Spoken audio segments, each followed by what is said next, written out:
પાટણ શહેરમાં માળીઓના અભાવે બગીચાઓને આજે બદતર હાલત જોવા મળી રહી છે. તો એક બાજુ સરકાર દ્વારા વૃક્ષારોપણના કાર્યક્રમો કરી લાખો રૂપિયા ખર્ચ કરવામાં આવી રહ્યા છે, તો બીજી બાજુ પાટણ નગરપાલિકાના હસ્તક બગીચાઓમાં માળીઓના અભાવે વૃક્ષોની હાલત બદતર જોવા મળી રહી છે. ત્યારે પાટણ શહેરના વોર્ડ નંબર 7માં સરદારબાગની અંદર બિયરની ખાલી બોટલો અને દેશી દારૂની પડેલી થેલીઓ બાગની અસામાજિક તત્વોનો અડ્ડો બની ગયો હોય તેવી ચાડી ખાઈ રહ્યા છે.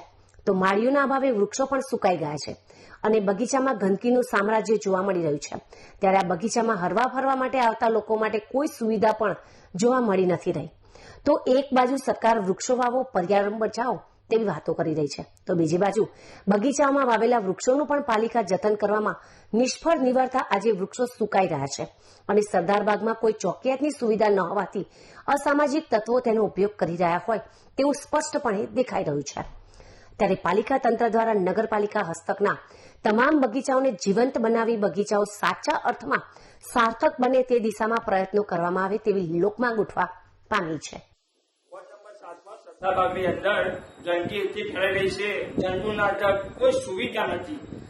પાટણ નગરપાલિકાના કોર્પોરેટર મુકેશભાઈ પ્રજાપતિને મારા પહેલા મેં વાત કરી હતી કે હું બગીચાની સુવિધા કરો, તો કોઈ સુવિધા નહીં. આજે 5-10 દિવસ થઈ ગયા, કોઈ સુવિધા નહીં, ચોકિયાત બી હા નહીં, કોઈ સાફ સુફી કરતા નથી.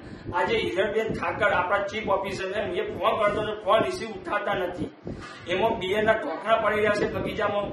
કોઈ હરવા ફરવા માટે જવું છે તો બગીચામાં કેવી રીતે જાય, શું સુવિધા, કોઈ બોકરો નથી, કોઈ સુવિધા નથી, કોઈ બેવાલાયક સ્થળ નથી. એક બાજુ ભાજપ સરકાર એમ કહી રહી છે કે વૃક્ષો વાવો, પર્યાવરણ લાવો. એકણ વૃક્ષો વાવવા નહીં, વૃક્ષો કાપવાની વાત કરી રહી છે. એકણ વૃક્ષો કાપી કાઢ્યા, કોઈ ભરવા કચરો આવતા નથી. તાત્કાલિક ધોરણે આ નગરપાલિકા ધોરણે નહીં લે તો આગળના સમયે નગરપાલિકામાં ચીફ ઓફિસર કે નગરપાલિકા પ્રમુખ ઉપર ચેમ્બર ઉપર રામધૂનનો પ્રોગ્રામ કરવામાં આવશે.